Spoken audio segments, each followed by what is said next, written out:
Early thoughts here on that Memphis game. I saw you posted 3.5 points. I've seen 1.5. I've seen 5.5. Or no, you posted 1.5. I've seen 3.5. I've seen 5.5. Kind of seen it all over. But just kind of early thoughts on that Memphis game. We're the positive folks, right? Like we don't get down very often. I will say one thing that has me a little bit hopeful about Memphis is the fact that they don't have a super strong rushing attack. Now, they might play us and they might look like, the 85 Bears. But I do think that we are a little more well-suited to play against them with a really strong downfield passing attack because I do like our secondary. Now, that said, if the defensive line doesn't get pushed, I don't care if you got 4 Deion Sanders out there in his playing day, not today. But, then it doesn't matter, right? You've got to get some push up front. Again, a group of 5 offensive line, not necessarily playing a power 4 offensive line, which BC and Georgia Tech, one good, one okay. But I do think that Memphis, you're kind of set up to have a little bit more success against them based on a matchup perspective. I would also think that their defense, again, just less power 5 players, you should match up a little better here.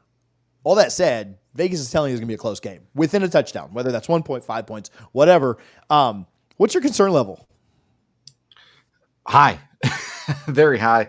I think the fact that Ryan Silverfield, the head coach at Memphis, who Mike Norvell really, really wanted to bring to him to Tallahassee with him, before getting the head coaching job at Memphis, there's a lot of familiarity there, and that's something that I'm, very intrigued in. I think he knows what Mike Norvell wants to do, and I think that makes it that much more challenging, especially when you have a quarterback who, for whatever reason, is not doing what you want him to do exactly right now. He's not quite, I don't think Mike Norvell trusts DJU Lee right now. I just don't think he does.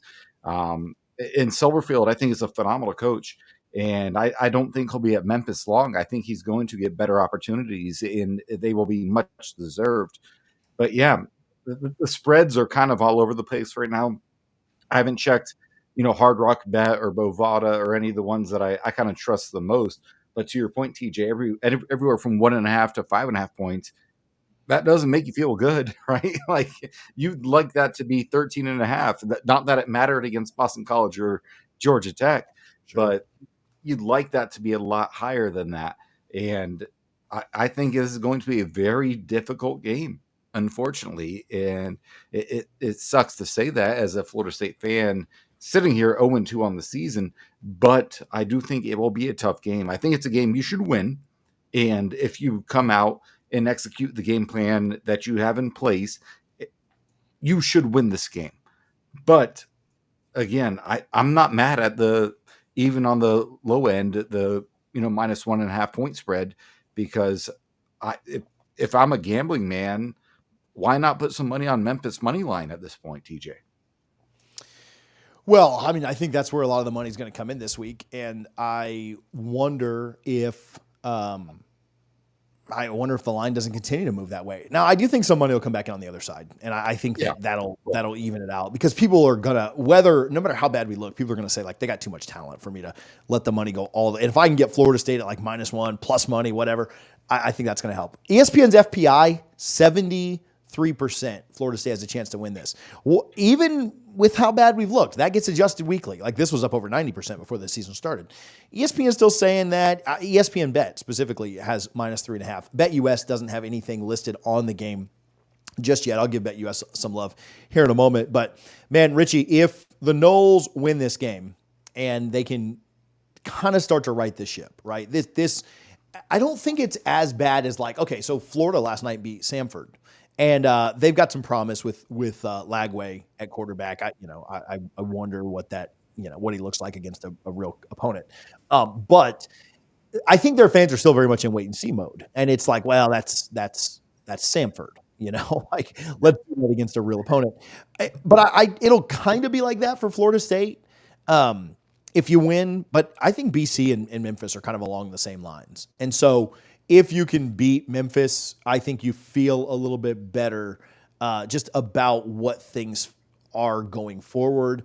Not that you're going to all of a sudden compete with the very best of the best, but just that you can be competent against a quality opponent. Richie, though, if you drop this, if you lose this one, I'm going to be my best to be positive after. But if you lose this, the meltdown will just be like no other. And it should be. Yeah. We'll get right back to it. But first, I want to give some love to my guy, John, over at gotspears.com. Right now, he's got 3 deals going on. You can get a 6-foot torch spear for $175. That's $50 off. You can get a new 6-foot Seminole Heritage spear. That's with the turquoise for just $100. Or you can use code TAKE25 to get $25 off most products at gotspears.com. Appreciate John for all of his support, all that he does for us and our channel. And make sure that you're getting your spears at gotspears.com. Like, I don't know. I don't think we're going to lose this. And if we do lose this game, it's not the end of the world, TJ. Like, you know this. We started 0-4, and then the entire program turned around after that. But yeah, if you lose this game, there will be a meltdown like we have not seen since the fire of Mike Norvell spaces that after Travis Hunter flipped to Colorado, which I hope you're having fun out there, Travis. Yeah, man, this is going to be, you got to win this game. I'll just put it that way. You have to win this game because a loss is not the end of the program. It's not fire Mike Norvell. It's not, we have to move on and find somebody else, but it is a very, very bad week if we lose this game. And we're going to go into a very, very more detailed preview Wednesday, and we'll go from there. But as of today, right now, you just cannot afford to lose to Memphis. Going 0-3 to start the season after a 13-0 season. You call it 13-1 if you want. I'm fine with that. You know, the Georgia game, I don't really consider the Orange Bowl as an actual game at all.